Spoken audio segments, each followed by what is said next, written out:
Ako sa to celé stalo, zlatníctvo prepadli okolo 5. podvečer. Po obchodnej ulici práve vtedy liadkovala mestská polícia. Zo zlatníctva vo dvore vybehol na ulicu človek a zalarmoval ich. Na zemi ležalo podľa našich informácií zakrvavené telo a samopal.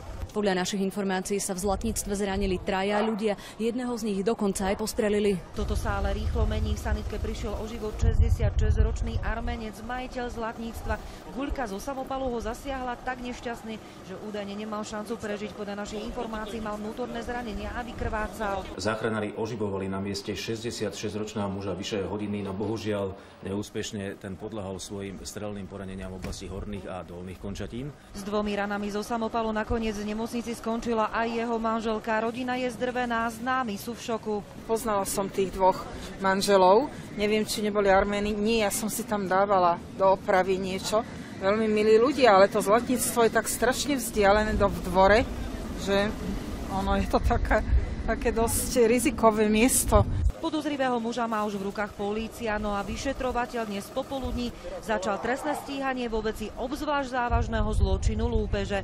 Zuzana Týňová a Danica Kleinová, televízia Markíza.